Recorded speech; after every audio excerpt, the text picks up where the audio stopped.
हम आकाशवाणी के ग्वालियर केंद्र से बोल रहे हैं। लीजिए अब सुनिए कार्यक्रम मन में है विश्वास।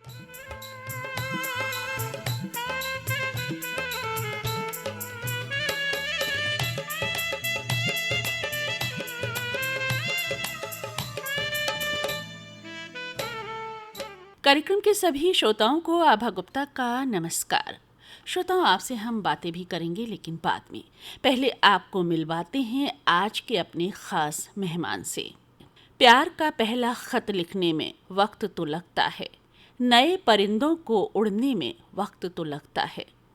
जगजीत सिंह जी की आवाज़ में जब ये लोकप्रिय गज़ल आप सुनते होंगे तो बरबस ही इस गज़ल के शायर के बारे में आपकी उत्सुकता भी जाग जाती होगी। इस गज़ल को कहने वाले लोकप्रिय शायर हैं श्री हस्तीमल हस्ती। अब तक आपके 3 गज़ल संग्रह आ चुके हैं। क्या कहें, किससे कहें। इस गज़ल संग्रह को महाराष्ट्र साहित्य अकादमी का पुरस्कार भी मिल चुका है। हस्ती जी के एक अन्य गज़ल संग्रह कुछ और तरह से भी, इसको सन 2005 में मध्य प्रदेश के अंबिका प्रसाद दिव्य सम्मान से भी नवाजा गया। आप गज़लों के साथ साथ दोहे भी लिखते हैं। हस्तीमल हस्ती जी की साहित्यिक यात्रा के बारे में हमने बातचीत की, और न केवल बातचीत की बल्कि इसरार करके उनसे उनकी कुछ गज़लें और दोहे भी सुने। लीजिए आप भी सुनिए। सर नमस्कार। नमस्कार जी। आकाशवाणी ग्वालियर के इस कार्यक्रम में आपका बहुत बहुत स्वागत है। धन्यवाद धन्यवाद। सर, जैसा कि आपका जन्म एक कारोबारी परिवार में हुआ, लेकिन आपको गजलों से लगाव है, तो ये लगाव साहित्य से आपका किस तरह हुआ? ये आपकी जिज्ञासा नहीं है जी। जितने भी लोग मेरे संपर्क में आते हैं और हैरान हो जाते हैं। अच्छा। मैं उनसे पूछता हूँ, कारोबारों पे क्या बिल नहीं होता है क्या? बिल्कुल सही। सही बात मैं आपको कहना चाहता हूँ कि सृजन का संबंध संवेदना से है। बिल्कुल। और जब संवेदना अपने चरम पे होती है ना, तो वो व्यक्त हुए दिगर नहीं रहती। वाह। कभी शब्दों के रूप में और कभी किसी कला के और रूप में। बिल्कुल। तो अब जब हमारे दिल में भी वो धड़क धड़क करने वाला है, तो संवेदनाएं तो होगी ही। तो संवेदनाएं, जब कोई संवेदना चरम पे होती है तो वो व्यक्त होती है, और मैंने उसको शब्दों का सहारा दिया। वाह, आप बिल्कुल सही कह रहे हैं कि संवेदनाएं होती है तो किसी न किसी रूप में व्यक्त होती है, लेकिन ये एक कला है कि संवेदनाओं को शब्दों में उतार देना, गजलों में ढाल देना, दोहे में कहना। देखिए क्या होता है कि आपको जो रुचता है उसमें थोड़ा विकास तो करना पड़ता है, क्योंकि जहाँ कविता का मामला है जी, और विशेष रूप में गजल का मामला है जी, तो थोड़ी शिल्प की अनिवार्यता रहती है। बिल्कुल। और ये शिल्प तो देखिए कहानी, उपन्यास हर जगह आवश्यक है। तो ये थोड़ा सा, अगर आपने जिस विधा में आपने चयन किया है कि मैं इस विधा में व्यक्त करना चाहता हूँ, तो उसमें थोड़ा सा धीरे धीरे विकास आपको करना पड़ेगा। और मैंने किया, उसमें वक्त दिया, परिश्रम दिया, अपनी पूरी लगन दी, तब जाके आज जो आप समझ रहे हैं मैं उस रूप में हूँ। बिल्कुल, एक मुकाम आपने हासिल किया। तो किस उम्र से आपने गजल लिखना, कहना शुरू किया? मेरे घर में थोड़ा सा पढ़ने का माहौल तो था। मेरे पिताजी भी समय के साथ सुनने वाले थे जी। उस जमाने में भी। मेरे 60 साल पर पहले की बात कर रहा हूँ, अखबार आता था, जी जी, न्यूज पेपर बाई डाक, और हिंदी तो हम माध्यम से पढ़ रही हैं जी। तो थोड़ा सा जो व्यक्त होने की जो एक अंदर जो भी लालसा थी जी, वो वहाँ से अंकुरित होने शुरू हो गई। तो शुरू में मैं थोड़ा बहुत ये मुक्तक तुकान कविताएं लिखी, लेकिन उसके बाद में एक गुजराती शायर की किताब मेरे हाथ में लगी जी। बम्बई में। देखिए ये छोटा सा हिंदुस्तान है, हर भाषा के लोग यहाँ रहते हैं। बिल्कुल बिल्कुल। तो हमारे आस पड़ोस में गुजराती कच्चे थे, तो थोड़ी बहुत ही गुजराती समझ में और बोलने में आ गई। ठीक। तो बाबा जी उस किताब को पढ़ के लगा, यार लिखना तो फिर गजल लिखना। जी। ये 2 पंक्तियों में जो कमाल करते हैं बेटा है, दोहों की तरह का कोई जवाब नहीं। देखिए मेरी अपनी मान्यता है जी, कविता की और कोई विदा नहीं कर सकती है। बिल्कुल। तो सब दर सब हम लेके उस तरफ दामन चल पड़े। उसमें वक्त तो बहुत लगा, निर्णय लेने में तो सेकंडों लगे जी लेकिन इसके यहाँ तक आते आते जी। बरसों लगे।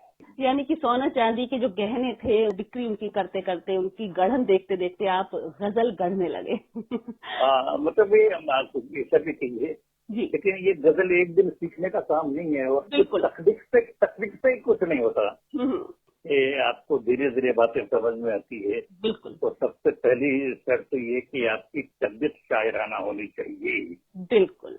फिर आप धीरे धीरे जो लोगों के संपर्क में आते हैं, बड़ों को पढ़ते हम्म, हैं, तो गजल की बारीकियां समझ में आती है। जी तो जब आप लिखने लगते हैं तो एक धीरे धीरे धीरे रास्ता खुलता जाता है। बिल्कुल।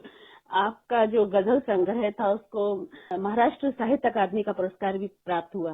क्या कहें, किस ये मेरा सबसे पहला गजल संग्रह था।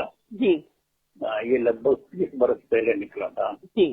मित्रों के कहने के हिसाब से देश दिए पुरस्कार के लिए तो चयन भी हो गई हम्म, और मैं तब से मेरी पहचान बनी गई है।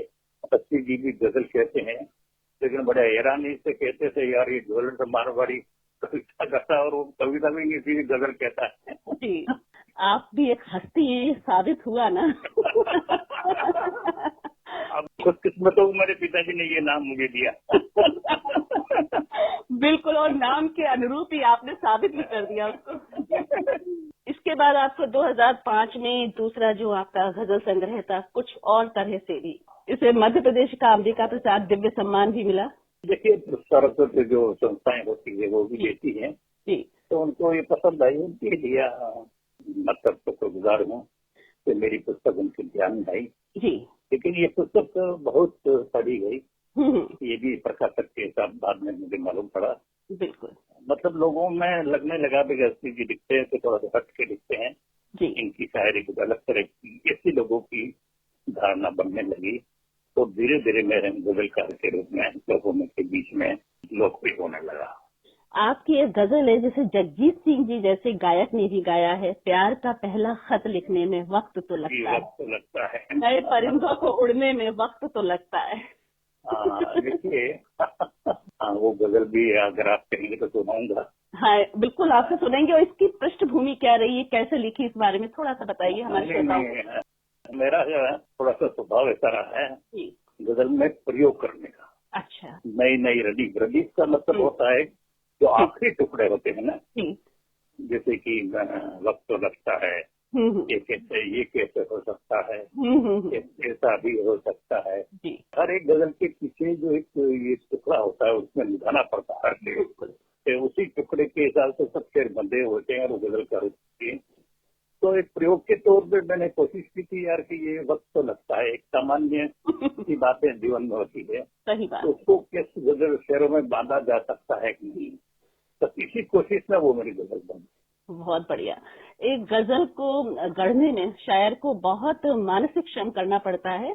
हालांकि जब वो मुशायरे में मंच से उस गजल को कहता है तो वाहवाही पाता है, दाद पाता है, लेकिन उसके पीछे बहुत मानसिक श्रम भी होता है। बिल्कुल, ये आसान नहीं है जी। आप तो सीधा सीधा सुन रहे हैं। जी कोई भी गजल हो, अच्छी गजल जब होगी ना, जी तो हम तो दिनों तक उस गजल में खोए रहते हैं। बिल्कुल। तब आगे से एक शेर निकलता है, कभी मसला बन जाता है, मसला का मतलब पहली जो 2 पंक्तियां होती है, जी तो कभी बाहर दूसरे शेर नहीं बनते हैं, कभी शेर बन जाता है तो मसला नहीं बनता है। लेकिन ये थोड़ा श्रम भी है लेकिन आनंद भी आता है। बिल्कुल। तो सीधा करी जब खिलने लगती है तो मन गदगद होता है। ऊपर वाले को धन्यवाद देता हूँ। क्या कि बात। क्या और जो सुनते हैं, श्रोता होते हैं, दर्शक होते हैं मुशायरे में, वो उस शायर को दाद देते हैं, धन्यवाद देते हैं। क्या होता है कि उनको अपनी बात लगती है ना। बिल्कुल सही, बिल्कुल सही। हालांकि मैं गजल की बारीकियों को बिल्कुल भी नहीं जानती हूँ, लेकिन अच्छी गजल जब मैं सुनती हूँ तो दाद देने का मन मेरा भी करता है। बिल्कुल बिल्कुल, शायद की वही सब होता है, मन से आह भी निकले और वाह भी निकले। क्या बात है। मेरी तरह से बहुत सारे लोग होंगे जो गजल की बारीकियों को नहीं जानते होंगे, वो तो एक शायर ही जानता है जब उसको गढ़ता है। बिल्कुल बिल्कुल बिल्कुल। लेकिन सुनने वाला वाह वाह कर उठता है, ये बिल्कुल सही बात है। जी धन्यवाद। तो कब आप मुशायरों की शान बनने लगे, कब मुशायरों में जाने लगे? मैं प्रोफेशनल शायर नहीं हूँ, स्पष्ट करना चाहता हूँ। अच्छा। इतना वक्त भी मेरे पास नहीं था जी। क्योंकि मैं कारोबार भी संभालता था और कविताएं भी करता था, शायरी भी करता था। वहाँ के बम्बई के जो प्रोग्राम थे लगभग सब छोटे बड़े सब अटेंड करता था। बाहर अब लगभग नहीं गया। कोई गजल सेमिनार में कोई महत्वपूर्ण कार्यक्रम हुआ तो मैं थोड़ा गया, लेकिन मैं मुशायरों का शायर नहीं, जाता भी नहीं था। और दरअसल क्या है कि अब आजकल तो देख रहे हैं मंच पे क्या चल रहा है, शायरी तो लगभग गायब हो गई है। शरीर इतना है तो अब कम ही मुशायरों में या कविता सुनने को मिलती है, और उससे मुझे कुछ फर्क भी नहीं पड़ता। मैंने इसे लालसा भी नहीं रखी कि मुशायरों में जाऊं और लूट लूं। हम तो लुटाने के लिए आए हैं यहाँ। लूटने वाला शब्द हमारी संस्कृति में ही नहीं। हम तो लुटाने वाले लोग हैं। लूटो भाई, जितना हमारे पास है लूटो। बिल्कुल, ये आपका बड़प्पन है। इतने बेहतरीन आप शायर हैं, लेकिन मुशायरों में जाने का लोभ आपने छोड़ दिया। तो राजस्थान से मुंबई तक का सफर कैसे हुआ आपका? गांव में जितने भी आप समझते हैं सीमित चीजें होती है जी हर का कारोबार, संगीत की दूसरी चीज भी समझिए जी। तो मुंबई में मेरे मामा थे पहले से स्थापित। अच्छा पिताजी ने बात की होगी तो वो मुझे यहाँ ले आए। अच्छा अच्छा। और उनका ये ज्वेलर्स का बिजनेस था तो थोड़े समय वहाँ रहा। मामा परिवार का बहुत एहसान है, जी। उन्होंने मुझे यही बिजनेस करवाया। अच्छा। और लगभग उनके हिसाब से ही मैं बम्बई में टिका। बम्बई में आया तो कोई कविता लेके नहीं आया था मैं वहाँ शायर बन जाऊंगा, कविता बन जाऊंगा। आया था कारोबार के सिलसिले में, लेकिन साथ साथ ये फूल भी खिलने लगे ऊपर वाले की मेहरबानी में। उसने जो मुझे स्वरूप दिया है उसको मैंने अपने लगन से पूरा विकसित किया, पूरा खिलाया, पूरी सुगंध करने की कोशिश की। अब जब राजस्थान से आप मुंबई यानी कि माया नगरी पहुंच ही गए थे, तो क्या आपके मन में ये नहीं आया कि फिल्मों के लिए आप गीत लिखें? मैं उस तरफ मुड़ा ही नहीं, मुझे उतना वक्त भी नहीं था ना जी। फिल्मों में गीत लिखने का काम इतना आसान नहीं। आप जाओ, उपस्थित हो जाओ और आपके टैलेंट को देख के लिखवाने बैठ जाए। नहीं, बार बार जाना, मिलना, उनके माहौल में रहना। एक दीवार पहले से शायरों की और गीतकारों की बनी हुई है, तो किसी काम के लिए आए हैं। दीवार को भेज के कुछ काम करना थोड़ा सा संघर्ष वाला काम होता है और धीरज वाला काम होता है, समर्पण वाला काम होता है। बरसों वहाँ आना जाना पड़ता है, तब जाके संपर्क बनते हैं। वहाँ टैलेंट की कोई बात नहीं है, थोड़ा सा संपर्क भी होना चाहिए। तो ये बम्बई की माया नगरी अलग ही चीज है। अब तक आपके कितने गजल संग्रह निकल चुके हैं? देखिए, गजल संग्रह मेरे 3 निकल चुके हैं। क्या कहें, किससे कहें, कुछ और तरह से भी। और ना बादल ना दरिया जाने। अच्छा। और एक गजल संग्रह भी पिछले वर्ष प्यार का पहला पद सुनिंदा गजलों का निकला है। वाह। नए शायरों के लिए कुछ कहना चाहेंगे जो आजकल गजल लिख रहे हैं? तो देखिए, गजल विधा सबको आकर्षित करती है, लेकिन बहुत श्रम मांगती है जी। बहुत समर्पण और बहुत लगन और बहुत धीरज का काम है। बिल्कुल। तब आप जाके इसकी शिल्प को और इसकी बारीकी समझ पाओगे और अलग से पहचान बना पाओगे। इसके लिए आप जो भी शायर हैं, लिखना चाहते हैं लिखे, मेरी दुआएं हैं, शुभकामनाएं हैं, वे खूब आगे बढ़े। लेकिन थोड़ा सा धीरज रखें। और उर्दू में एक अच्छी परंपरा है उस्ताद और शागिर्द वाली। आपको किसी को उस्ताद सहारा लेना ही पड़ेगा, गजल के लिए बार बार बैठना पड़ेगा। तो वो ढूंढ लें। ऐसा नहीं कि हमें ये मैसेज में और ये इंटरनेट पे और पढ़ पढ़ के गजल लिखना सीख लिया, वो आसान नहीं है। आपको व्यक्तिगत किसी के संपर्क में आना पड़ेगा जो गजल को समझता है, और छोटी छोटी बारीकियां समझनी पड़ेगी। तो आप कुछ नए शायरों के उस्ताद बने क्या? कुछ सिखा रहे हैं अपनी ये परंपरा? जो मेरे पास आता है उसको शॉर्टकट में बता देता हूँ, क्योंकि मैंने तो आड़े टेढ़े रास्तों से मुझे भी कोई नहीं मिला था। तो उस वक्त जो उर्दू के बाहर के जानकार सब उर्दू में से, हिंदी में कोई था ही नहीं जब मैंने गजल शुरू की। और उर्दू और हिंदी गजल का मुंबई में तब इतना संगम नहीं था जितना आज है। तो बड़े मुश्किल तरीकों से मैंने गजल सीखी है। बाद में तो फिर संपर्क हुआ, अच्छा संपर्क हो गया। लेकिन जो मैंने शॉर्टकट निकाला वो जो मेरे पास कोई आता है तो मैं जरूर उनको बताता हूँ और उनको थोड़ी सहूलत हो जाए। बिल्कुल। आपको कौन से शायरों ने मुतासिर किया है? जब मैं गजल के फील्ड में आया था, हमारे हिंदी में सूर्यभानु गुप्त का बहुत नाम था और दुष्यंत के लगभग और पहले से गजल कहते थे। और उनके नए नए बम्ब विधान, नया नया विधान बहुत लोकप्रिय हुआ था। और उन दिनों की बहुत चर्चित और प्रख्यात धर्मयुग पत्रिका हुआ करती थी, उसमें वो पहचान से छपते थे। और जब उनको पढ़ता था तो लगा यार तो ये भी दूसरी शोरों से हट के लिखते हैं, कुछ ऐसा लिखना चाहिए। उसके बाद निदा फौजी हमारे शहर के बहुत बड़े शायर थे।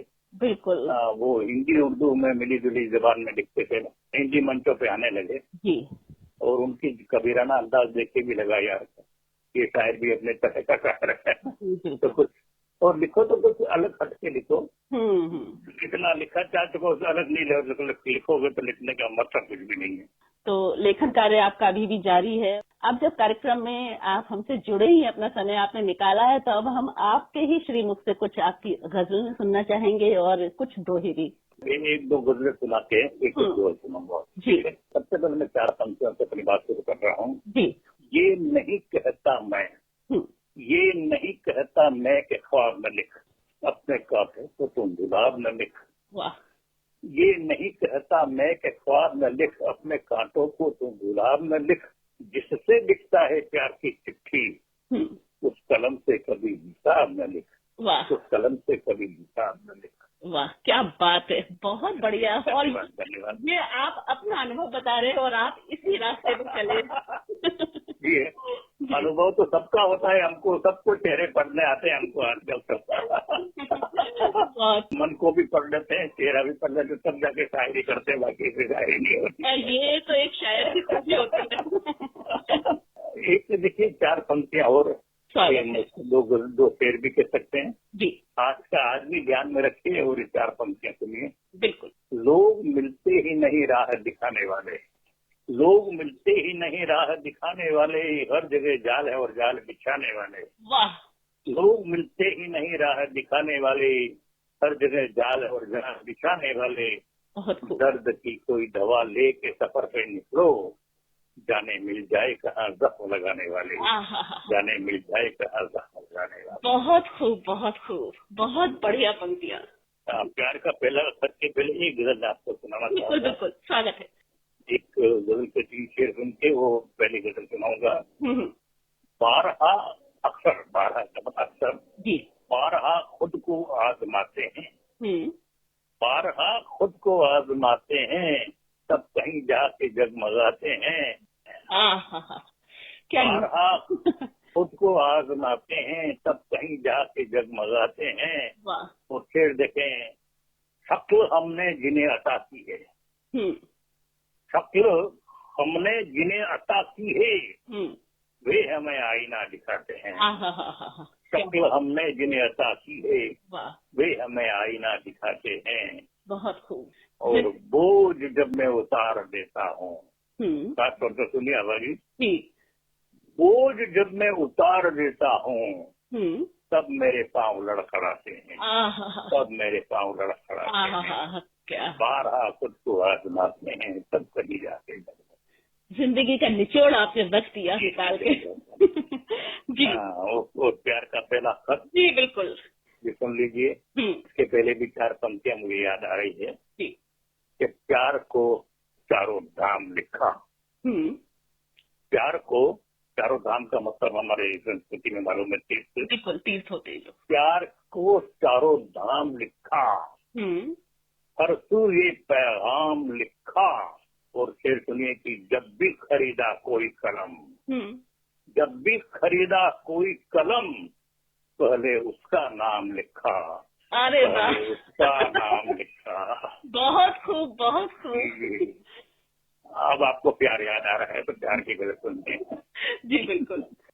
प्यार का पहला खत लिखने में, प्यार का पहला खत लिखने में वक्त तो लगता है, प्यार का पहला खत लिखने में वक्त तो लगता है, नए परिंदों को उड़ने में वक्त तो लगता है। वाह वाह वाह वाह। नए परिंदों को उड़ने में वक्त तो लगता है। वाह। और जो अगला शेर जिसको बहुत लोग लाइक करते हैं जी, उद्धरणीय शेर है, बहुत उसको कोट करते हैं मुशायरों में और कविताओं में जी। वो शेर सुनिए कि जिस्म की बात नहीं थी शरीर, जिस्म की बात नहीं थी उनके दिल तक जाना था। क्या बात है। जिस्म की बात नहीं थी उनके दिल तक जाना था, लंबी दूरी तय करने में वक्त लगता है। क्या बात है, क्या बात है। तय करने में वक्त लगता है। जिसकी बात नहीं थी उनके दिल तक जाना था। लंबी दूरी तय करने में वक्त लगता है। और गांठ अगर लग जाए, जिंदगी की ये सच्चाई देखिए, गांठ अगर लग जाए तो फिर रिश्ते हो या डोरी, गांठ अगर लग जाए तो फिर रिश्ते हो या डोरी, लाख करें कोशिश खुलने में वक्त लगता है। लाख करें कोशिश खुलने में वक्त लगता है। वाकई से जख्मी दिल का इलाज।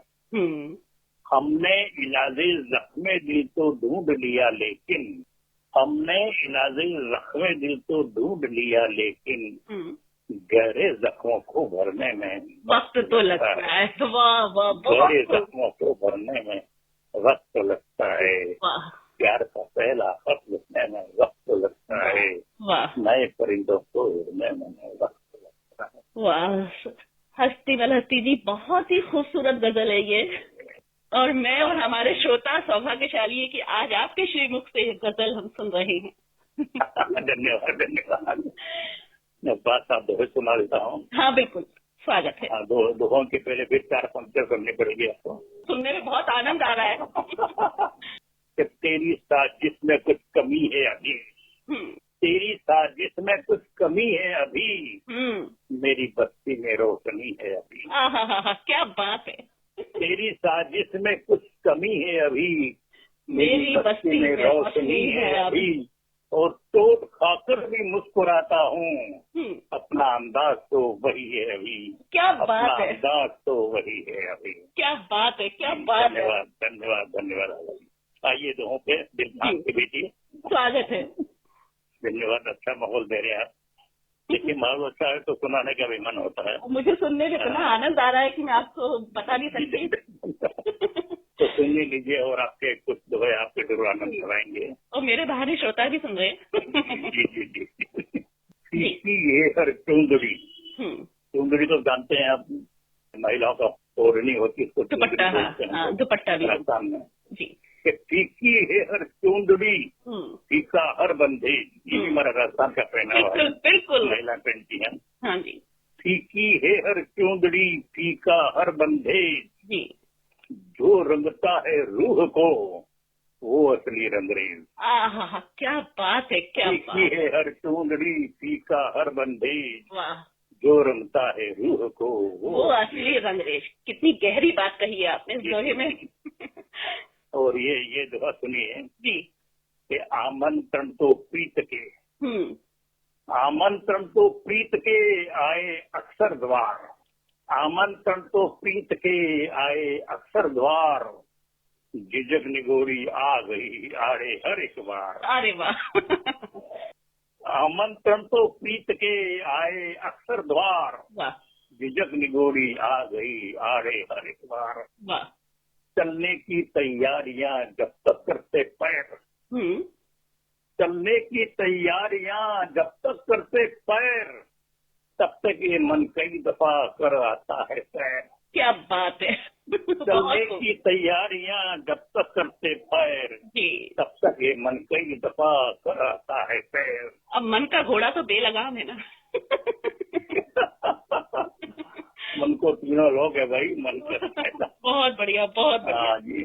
सभी देखते रह गए, सभी देखते रह गए अनुभव दौलत नाम, सभी देखते रह गए अनुभव दौलत नाम, रूप ले गया हर दफा सबके सब इनाम। अरे वाह। सभी देखते रह गए अनुभव दौलत नाम, रूप ले गया हर दफा सबके सब इनाम। और इसे देखिए दुआ देखें, जाने किससे है बनी, जाने किससे है बनी प्रेम नाम की डोर, जाने किससे है बनी प्रेम नाम की डोर, सह जाती है बावरी दुनिया भर का जोर, सह जाती है बावरी दुनिया भर का जोर। क्या बात है, क्या बात है। बहुत बढ़िया दोहे लिखे। मतलब ये समझ लीजिए कि मुझे सुनने में इतना आनंद आ रहा है कि आप सुनाते रहे, अगले दोहे में सुनती रहूं। 2-3 और। हाँ बिल्कुल बिल्कुल, स्वागत है। पूजा, मन्नत, ध्यान, व्रत, तंत्र मंत्र ताबीज, पूजा मन्नत ध्यान व्रत तंत्र मंत्र ताबीज, एक बीमारी प्रेम की 2500 तजवीज। क्या बात है। पूजा मन्नत ध्यान व्रत तंत्र मंत्र ताबीज, एक बीमारी प्रेम की 2500 तजवीज। क्या बात है, बहुत खूब। मधुर तो ने प्रेम का जब भी छिड़का इत्र, मधुर तो ने प्रेम का जब भी छिड़का इत्र, तन मन अंतर आत्मा सारे हुए पवित्र। क्या बात है, क्या बात है। मधुर तो ने प्रेम का जब भी छिड़का इत्र, तन मन अंतर आत्मा सारे हुए पवित्र। क्या बात है, बहुत खूब। और आखिरी दोहा आभा जी जोर से सुनिए। स्वागत है।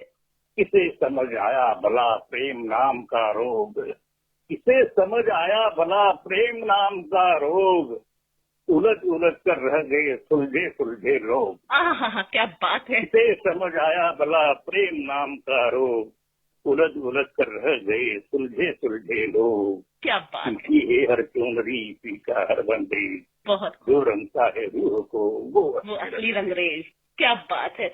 हस्तीमल हस्ती साहब, आपने बहुत अच्छे दोहे और गजलें कही हैं। हमारे श्रोताओं को भी आनंद आ गया होगा और निश्चित रूप से आज जो भी गजलें दोहे उन्होंने सुनी होंगे वो उनको गुनते भी रहेंगे।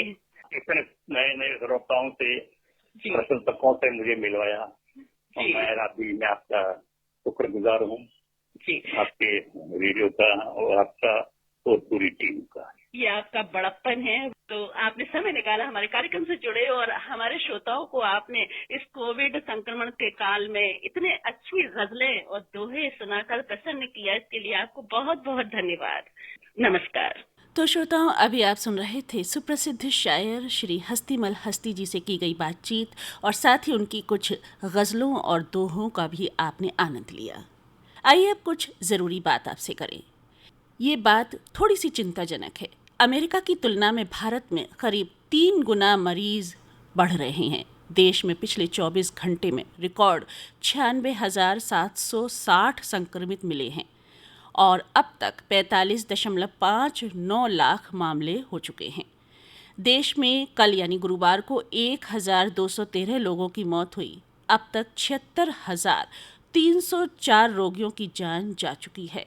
पिछले 24 घंटे में महाराष्ट्र में सबसे ज़्यादा 23,446 मरीज बढ़े हैं और 14,253 लोग स्वस्थ भी हुए हैं।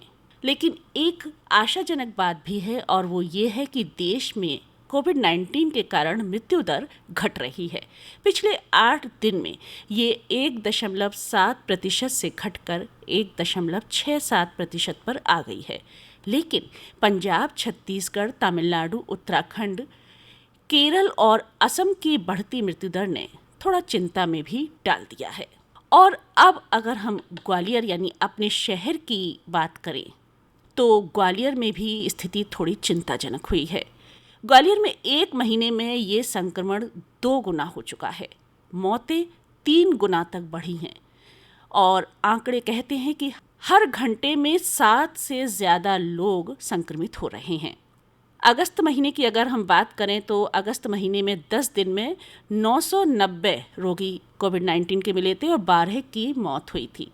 जबकि सितंबर महीने की हम बात करें तो अभी 10 दिन गुजरे हैं और 1,838 संक्रमित रोगी कोविड-19 के मिल चुके हैं और अब तक 32 जानें भी जा चुकी हैं। यानी कि अगस्त की तुलना में सितंबर अधिक जानलेवा साबित हुआ है। तो श्रोताओं, निश्चित रूप से हमें सतर्कता और ज़्यादा बरतनी होगी। जहाँ तक संभव हो आप घर में ही रहिए। घर से बाहर निकलना है तो मास्क का इस्तेमाल ज़रूर करें, क्योंकि ये मास्क आपको और आपसे मिलने जुलने वालों को भी कोविड-19 के संक्रमण से बचाएगा। तो घर में रहिए, सुरक्षित रहिए और सुनते रहिए आकाशवाणी के कार्यक्रम। और अब अनुमति दीजिए आभा गुप्ता को। नमस्कार।